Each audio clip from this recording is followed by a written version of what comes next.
Bentuk-bentuk kerjasama negara maju dan berkembang. Pengertian kerjasama ekonomi internasional adalah bentuk hubungan yang dilakukan suatu negara dengan negara lainnya yang saling menguntungkan dalam bidang ekonomi. Latar belakang kerjasama ekonomi internasional: 1. Perbedaan faktor produksi tiap negara. 2. Perbedaan kondisi alam, sosial, ekonomi, iptek, dan kemajuan setiap negara. 3. Adanya permasalahan ekonomi suatu negara. 4. Tuntutan kerjasama di era globalisasi. 5. Keterbatasan kemampuan ekonomi suatu negara. Tujuan kerjasama ekonomi internasional: 1. Membebaskan bangsa-bangsa di dunia dari kemiskinan, kelaparan, dan kebodohan. 2. Membebaskan bangsa-bangsa dari keterbelakangan ekonomi. 3. Memajukan perdagangan. 4. Memajukan pembangunan negara berkembang.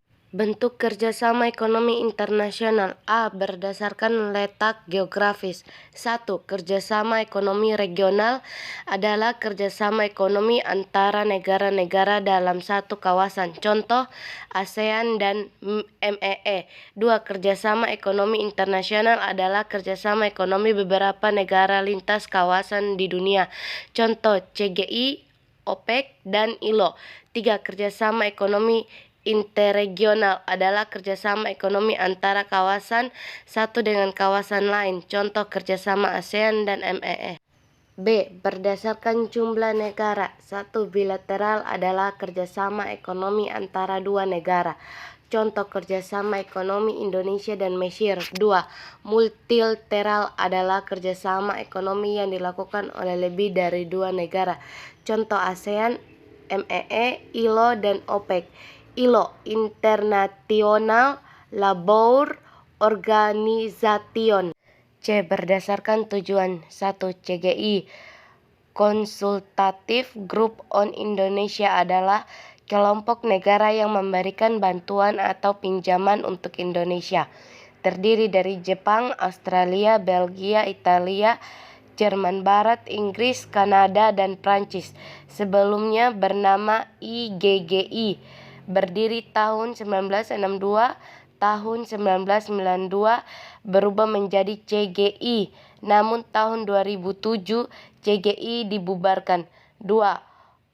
OECD, Organization for Economic Cooperation and Development, kerjasama antar negara yang beranggotakan 21 negara-negara maju untuk memberi bantuan negara berkembang.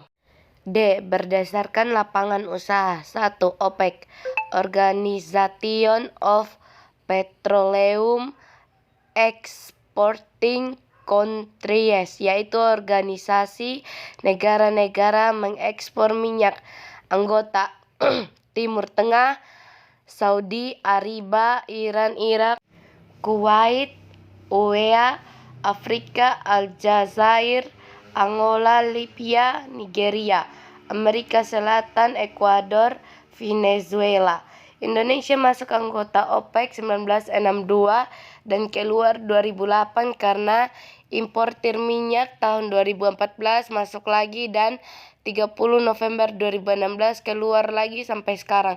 2. APCC, ASEAN and Pacific Cocoa Community, yaitu kerjasama negara penghasil kelapa di Asia dan Pasifik. Jumlah anggota 15 negara termasuk Indonesia. Kerjasama ekonomi internasional. IMF, International Monetary Fund.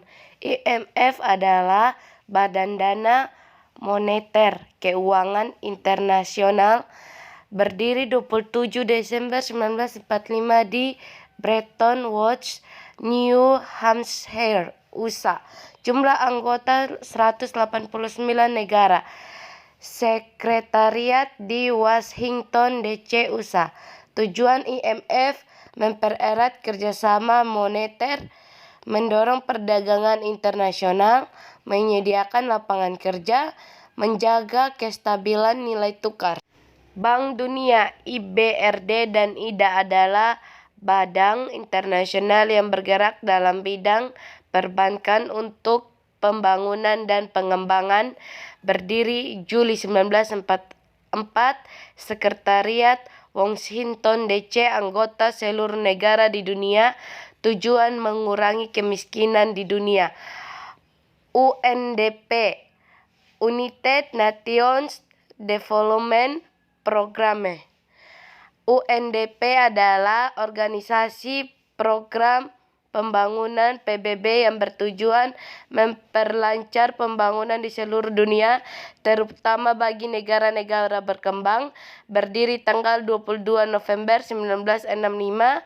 Negara donor terbesar adalah USA, Inggris, dan Jepang. WTO, World Trade Organization.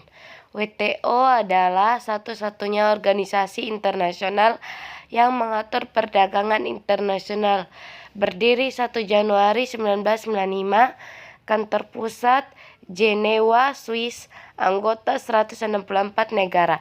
Tujuan: meningkatkan produksi dan perdagangan, mengurangi tarif dan hambatan perdagangan, membuka lapangan kerja, meningkatkan perdagangan, ekspor, impor.